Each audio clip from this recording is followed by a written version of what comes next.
O meu nome é Carmen Badaró, eu sou médica pediatra, neonatologista, formada pela 18ª turma. Eu entrei na Santa Casa aos 19 anos, em 1980, no ano que a faculdade estava comemorando a sua maioridade. E foi um ano muito feliz para nós, porque a nossa turma, pela primeira vez na história da faculdade, ganhou uma competição esportiva, a Santa BCMed. Isso foi motivo de muita alegria, tanto para nós, então calouros, quanto para o nosso bom relacionamento com os veteranos e mesmo os professores que eram recém-egressos da faculdade, eram professores jovens. Eu me lembro vivamente que, quando nós iniciamos pela morfologia, os nossos 4 professores, Dr. Orlando Jorge Aidar, Dr. Barbano, Dr. Dario, ambos cirurgiões egressos da então Escola Paulista de Medicina, juntamente com o Dr. Serafim, que era o mais jovem dos 4, infelizmente recém-falecido esse ano, eles nos receberam. E, para minha surpresa, nós não tínhamos aula na morfologia. Eram cerca de 20 mesas dispostas numa grande sala, com 2 esqueletos pendurados nessa sala, e nós deveríamos ficar na mesa, abrir o livro, utilizar o microscópio, ver as lâminas. Depois, posteriormente, eram feitos estudos das peças anatômicas, depois na evolução do curso de secção de cadáveres, e não haviam aulas formais, como hoje existem, né? Nós sentávamos, estudávamos, e, no caso de dúvida, os 4 professores permaneciam lá o tempo inteiro. A gente levantava a mão e o professor vinha e perguntava: qual é a sua dúvida, Carmen? Eles conheciam todos os 100 alunos, conheciam pelos nomes, e era uma proximidade muito grande, isso me marcou muito. Não havia um compromisso de estar ali o tempo inteiro. Nós entrávamos às 8 horas da manhã. Se nós quiséssemos, e havia uma porta entre a morfologia e a então toca, que era o lugar de encontro dos alunos, professores e residentes. Não havia uma obrigatoriedade em estar ali o período integral, mas nós ficávamos, porque a nós era delegado uma responsabilidade em aprender, né, e em desenvolver. Eram 4 provas anuais. Se você não desenvolvesse, não tivesse uma nota suficiente, você era literalmente reprovado. Então nós estudávamos. Aquilo na época me pareceu muito estranho, e eu acredito que nenhuma outra faculdade tenha feito essa mesma forma de estudo. Quer dizer, o aluno tendo que gerenciar seu próprio tempo e tendo a responsabilidade de estudar por si só, o professor apenas como um esclarecedor de dúvidas. Mas hoje eu penso que isso foi fundamental para a formação de todos os médicos da minha geração, porque hoje em dia se discute muito sobre como se faz uma educação na área da saúde, né? Esse não é o método que é utilizado, como eu falei, mas isso determina que um médico assuma a responsabilidade com seus estudos. Eu acho que esse foi um fator muito importante. Nos primeiros 2 anos, além da morfologia e da fisiologia, nós também tivemos aulas na medicina social com ilustres professores, né? Dr. Guedes, que depois foi secretário tanto da Saúde quanto do município do Estado de São Paulo, era o coordenador da disciplina e aprendemos muito sobre epidemiologia, né? Dr. Alexandre Vranjac, que hoje dá nome ao Centro Epidemiológico de São Paulo, foi nosso professor. Quer dizer, pessoas que se dedicavam muito à medicina e se dedicavam aos alunos.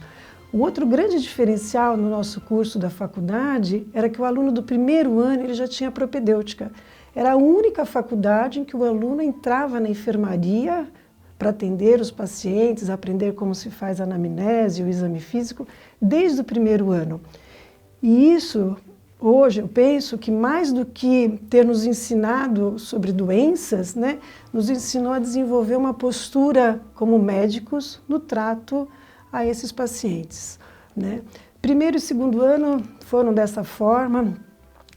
O terceiro ano foi fantástico, né? Quem nos recebia no terceiro ano era o Dr. José Donato de Próspero, chefe da anatomia patológica. E nós tínhamos aulas com pessoas absolutamente ilustres. Dr. Walter Edgar Maffei fazia as necrópsias. Um indivíduo com conhecimento espetacular, extremamente provocador, uma fala extremamente ácida e que tirava as pessoas de uma certa imobilidade ou de uma passividade, fazendo os alunos pensarem sobre outras formas de ver as questões médicas. O Dr. Maffei era uma lenda viva na nossa faculdade, né? Certa vez, já eu na pediatria, havia uma criança com uma afecção que tinha uma lesão, múltiplas lesões em todos os ossos do corpo. E todos os especialistas do hospital foram ver essa criança. Os infectologistas, os ortopedistas, os cirurgiões, toda sorte de especialistas foi fazer a avaliação. E ninguém resolvia e ninguém sabia exatamente o que aquela criança tinha. E eu cheguei para a chefe da pediatria e falei, você se incomoda se o Dr. Maffei vier aqui avaliar esse caso? Porque todo mundo já viu e ninguém consegue resolver o problema. E assim eu fui até a patologia, falei, professor, o senhor pode ver uma criança lá conosco, né? E ele olhou a criança, ele fez o diagnóstico e a criança sobreviveu, né? Era espetacular a atitude do Dr. Maffei e eu acho que ele foi muito importante para os médicos da nossa geração, né? Junto com o Dr. Donato, que era um expert em patologia óssea, ele coordenava esse time de ouro de patologistas, né? Tem a doutora Carmen Lancelotti, da neuroanatomia, o Dr. Dino, que ensinava tudo da parte de doença renal, o Dr. Roberto Paz, que já se aposentou e sabia tudo da parte hematológica. Então era realmente assim um time de ouro que nos ensinava exatamente sobre as doenças. Praticamente no mesmo espaço que ficava a patologia, muito próximo pelo menos a ele, nós tivemos as nossas aulas de microbiologia, com o Dr. Igor Mimissa, né? Um grande nome da infectologia, né? Pai do atual Dr. Marcelo Mimissa, que é livre docente na faculdade, né? E, quer dizer, as nossas aulas eram assim, tinham um cunho não só da microbiologia, mas dos aspectos clínicos relacionados às doenças. E muito próximo, numa sala próxima do Dr. Mimissa, ficava o Dr. Pedro Paulo Chefe, expert em parasitologia, com a sua sempre assistente, a dona Páscoa. Ou seja, havia uma proximidade, né? Os professores nos conheciam. Nós conhecíamos e convivíamos com os professores e me tornei amiga com muita honra de muitos deles, né? Eu penso que o ano que menos mudou da minha época, anos 80, para a atual época da faculdade, foi o 4º ano da faculdade. É um ano que teve muita aula teórica, mas a minha geração teve o privilégio de ter essas aulas dadas por pessoas muito ilustres. O Dr. Sanvito, nonagenário, já se mantém em atividade na área da neurologia. O Dr. Jabur, que até mais de 90 anos frequentou os corredores do nosso hospital, sempre muito ativo, muito amoroso com os alunos. O Dr. Osmar Monte, que é professor emérito da faculdade, tive a honra de ter sido meu orientador na tese da pós-graduação. Então, nós tivemos a oportunidade, tanto na área clínica com esses e tantos outros professores, mas também na área cirúrgica. Nossos professores eram o Dr. Emílio Thier, professor fundador da faculdade, Dr. Cafaro, grande professor da área de cirurgia vascular, né? Só para citar aqui alguns, né? O Dr. Rivetti, que dá nome a uma das cirurgias cardíacas que é feita no mundo inteiro, né? O Dr. Chiattoni, não esquecendo dele, um grande especialista na área de oncologia, de tratamento de leucemias e linfomas, conhecido mundialmente por todos. Nós tivemos, acho que, o privilégio de ter não só os conhecimentos que esses professores nos transmitiram, mas a postura de sempre estudar, de compartilhar as experiências. Eu acho que essas experiências foram extremamente importantes na nossa formação. Estávamos preparados para entrar no 5º ano. E o 5º ano começava no dia 1º de janeiro, às 7 horas da manhã, para quem estivesse na clínica médica, com o Dr. Valdir Golin. E ninguém se atrevia a chegar 1 minuto atrasado que fosse. Não por medo do Dr. Valdir, que era o chefe do pronto-socorro, mas em respeito a toda a história que ele tinha como ex-aluno e como médico responsável pelo pronto-socorro. E o 5º ano ele terminava no dia 1º de janeiro, às 7 horas da manhã do ano seguinte. Né? Nós passávamos 12 semanas nas 4 grandes áreas da medicina, na cirurgia, na clínica médica, na ginecologia e na pediatria. Durante a passagem pela cirurgia e pela clínica médica, como interna, os nossos residentes eram nossos veteranos, né? E eles tinham feito muitos procedimentos durante o internato deles, de forma que eles nos deixavam fazer muitos procedimentos. Então a gente entubava paciente, passava catéter, passava intracate, fazia drenagem de tórax. A gente saía do plantão com a sensação de que a gente salvava muitas vidas, né? Porque a gente trabalhava muito na emergência. E ficávamos, como eu falei, absolutamente imersos no departamento, naquele departamento por 12 semanas. Então, vivíamos a especialidade como se fôssemos desenvolvê-la depois no futuro. Neste ano, uma das áreas era a pediatria, e na pediatria era um pouco diferente. Quem fazia todos os procedimentos era o médico residente. O acadêmico ele ficava mais na parte da medicina preventiva, da papinha, da comidinha, da vacina. E quando eu passei na pediatria, eu falei, eu não quero fazer isso não. Eu estou estudando tanto na minha vida, né, que é para salvar vidas. E excluí a pediatria ao final do 5º ano. O 6º ano passamos por áreas pequenas, né? 6 semanas na ortopedia. Imagina, passei com o Dr. Santilli, né, que foi presidente da SBOT, da Sociedade Brasileira de Ortopedia e Trauma, grande nome da ortopedia brasileira. Passamos na dermatologia, Dr. Fausto, né? Pessoas absolutamente ilustres na história da medicina brasileira atual. Nós tivemos a oportunidade de conviver. Oftalmologia, otorrino, e naquela época o nosso curso de moléstias infecciosas pela faculdade era feito no Emílio Ribas. Era o único estágio externo que a gente fazia. E lá foi eu para o Emílio Ribas, né? Havia a doutora Tuba e 2 outros professores, o doutor Vasco e a doutora Marinella, que eram egressos da Santa Casa, se eu não estiver enganada, a 4ª turma da faculdade. Nós estamos falando de 1985, uma época que não existia vacina para meningococo, para pneumococo, para hemófilos influenza, que são os principais agentes causadores das meningites em crianças e enfim, principalmente na faixa etária pediátrica. Então, nós vimos muitas crianças com meningite, muita criança com tuberculose. Imagina, eu vi difteria, que é uma doença que está extinta aqui do Brasil, e várias outras afecções, né? Mas houve um ponto de inflexão, houve um ponto crucial nessa minha passagem pelo Emílio Ribas. A doutora Marinella, que foi a primeira médica brasileira a começar o tratamento de crianças com HIV, nós estamos falando de 1985, né? Estava começando a questão do HIV nos adultos e já com repercussões na faixa etária pediátrica. A doutora Marinella, ela além de uma potência para tratamento ali, de conhecimento técnico para tratar os pacientes, ela coordenava o andar das crianças, que era o andar que a gente passava. E à época, os bebês, mesmo as crianças maiores, eles ficavam absolutamente sozinhos nos berços dentro do hospital. Os pais eram considerados visitas, eles vinham num horário de 1 hora por dia. Então, imaginem vocês a situação dramática que eram as enfermarias de pediatria naquela época.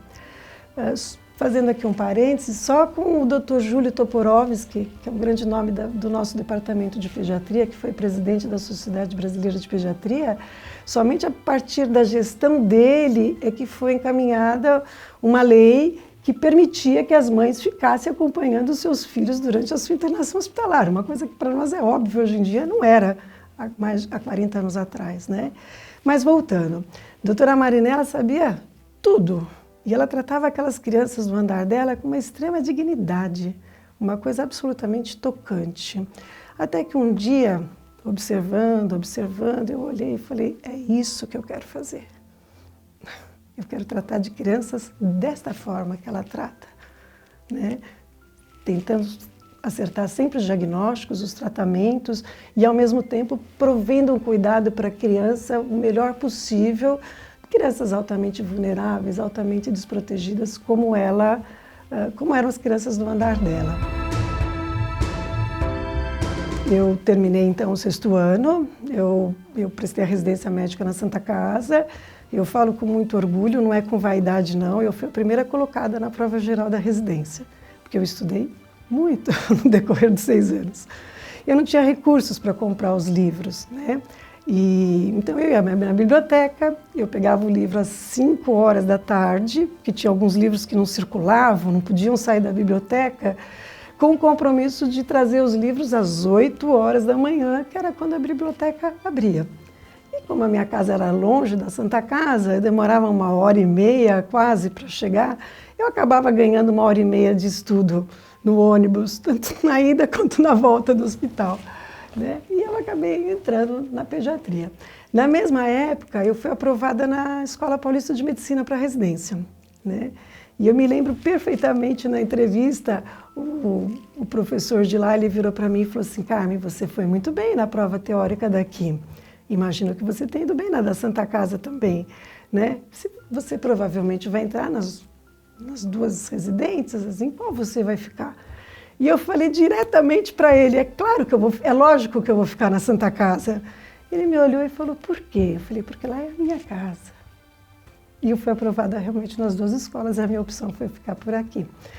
Fiz 2 anos de pediatria geral, fiz 1 ano de neonatologia, me distanciei da infectologia, mas, enfim, eu tinha muita habilidade no atendimento de recém-nascidos e eu achei que seria uma boa opção de especialidade dentro da pediatria. E já antes de terminar o 3º ano da residência, eu fui contratada do hospital para atendimento, numa época em que o chefe de plantão, ele ficava no pronto-socorro, na UTI, na enfermaria, na UTI neonatal, na retaguarda.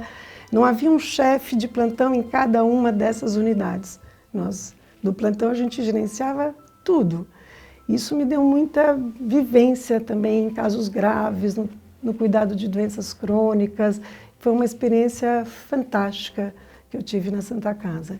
Eu fiquei ligada ao berçário da Santa Casa, inicialmente como chefe de plantão, saí das áreas gerais e fui direto para a UTI neonatal, e depois como responsável pelo alojamento conjunto, até que 13 anos para cá eu fui convidada para coordenar a puericultura da Santa Casa, né? E eu pensei: e agora? Será que eu vou justo para a área aqui? Né? Eu desconsiderava ou não considerava como uma área prioritária na minha vida. A questão é que no decorrer desses anos todos, o nosso hospital, né, ele ficou mais complexo, né? O nosso hospital ele passou a receber pacientes cada vez com uma complexidade maior das suas afecções e do seu tratamento.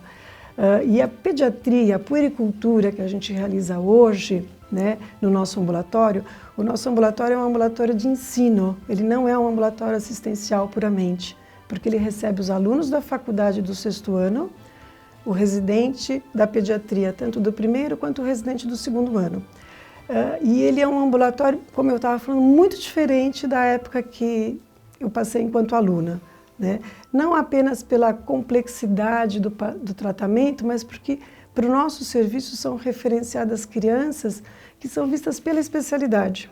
Então, o neuropediatra manda a criança para a gente, o pneumo, o endócrino, a genética, de forma que tanto os alunos da faculdade como os residentes têm a oportunidade de ver e de atender de uma forma mais global, não só o paciente normal, como o paciente portador de várias afecções, né? A minha história pessoal, ela, de alguma forma, ela se mistura com a minha vida acadêmica, com a minha vida dentro da faculdade e como profissional do hospital. Eu conheci o meu marido no 1º ano da faculdade, é o Noel, aqui no Marques, da 14ª turma. Ele é ginecologista e obstetra. E nós nos casamos na Capela da Santa Casa, em 1985, nas férias que precediam o eletivo, né? No nosso casamento foram vários colegas, vários amigos. 25 anos depois, nós refizemos o nosso voto de casamento numa cerimônia na mesma Capela da Santa Casa, né? Nossos 2 filhos também nasceram no quadrilátero da Santa Casa. E nós trazíamos eles, quando havia a floração do ipê, pelo menos, eles vinham ver aquela maravilha que deixa todo mundo muito feliz, uma vez por ano, pelo menos, né, para eles brincarem junto às flores, e isso foi muito bom para a nossa família como um todo, né? Quando a minha filha era muito jovem, adolescente, um dia perguntaram assim para ela qual era a carreira que ela ia seguir. E ela não seguiu medicina, bem como meu outro filho também não, mas ela respondeu da seguinte forma: eu ainda não sei o que eu vou fazer, mas eu gostaria de seguir uma carreira que eu ficasse tão feliz quanto a minha mãe é com a profissão dela. Então eu acho isso muito bom, muito satisfatório. Olhando para o passado, são essas as minhas melhores lembranças que eu estou compartilhando aqui com vocês. E eu vejo assim, o nosso aluno da faculdade atualmente, o nosso residente, é óbvio, é uma outra geração. São pessoas com outro tipo de formação, são pessoas com outro tipo de criação realmente, né? E isso é muito bom que seja dessa forma, né? Eu considero o processo de tanto atendimento do paciente quanto o processo de ensino aos alunos e residentes como uma via de mão dupla. A gente tenta oferecer o nosso melhor das experiências, do conhecimento, e a gente recebe deles também o melhor deles, principalmente o frescor das ideias da juventude, que acabam estimulando a gente a estudar mais e continuar aqui no hospital com muita satisfação, como a gente vem toda semana para trabalhar e para dar aula para os alunos. É isso.